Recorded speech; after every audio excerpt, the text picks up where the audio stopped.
Volviendo a su palabra con el pastor Mario Villegas. Y todo el pueblo se maravilló. ¿Y de qué se maravillaron? Vamos a descubrirlo en la escritura en el libro de Lucas capítulo 1, versículos 61 hasta el 64. Le dijeron: ¿por qué? No hay nadie en tu parentela que se llame con ese nombre. Entonces preguntaron por señas a su padre cómo le quería llamar, y pidiendo una tablilla escribió diciendo: Juan es su nombre. Y todos se maravillaron. Al momento fue abierta su boca y suelta su lengua, y habló bendiciendo a Dios. Aquí está Zacarías.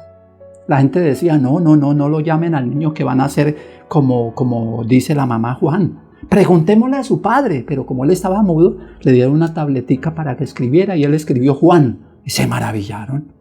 ¿Cómo va a ser posible que él no sabe y no sabe hablar, no puede hablar, y sin embargo sí sabe que se va a llamar Juan? Tanto él como su esposa.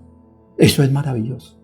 Y claro, se maravillaron, sí, pero ¿de qué se maravillaron? Del hecho de que su padre también confirmó el nombre Juan. Y como dijimos anteriormente, ese nombre significa fiel a Dios, fidelidad a Dios, exaltar al Señor, ser benigno con Dios, obedecerle a Dios. Eso venía a ser Juan, a cumplir un propósito.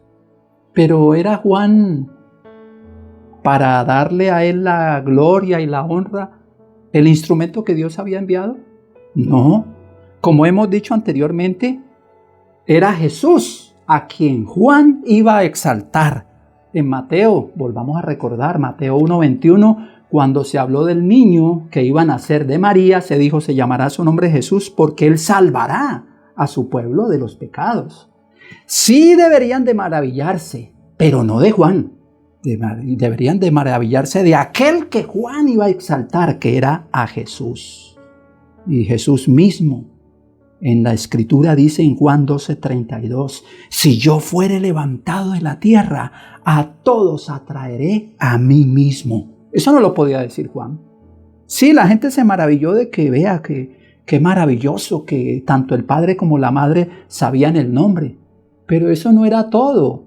Había un nombre que es sobre todo nombre. Como dice el libro de Hechos 4:12, en ningún otro nombre hay salvación, sino en el de Jesús. No hay otro nombre bajo el cielo que podamos ser salvos. Y Juan cumplió ese propósito. Hoy maravillémonos, porque tanto Juan exaltó a Jesús, hoy el pueblo de Dios debe exaltar a Jesús, maravillar a la gente de que nosotros no somos modelos, que hay un modelo que dijo: aprended de mí, y es Jesucristo. Sigamos hoy ese modelo. Bendiciones del Señor y feliz día con Cristo.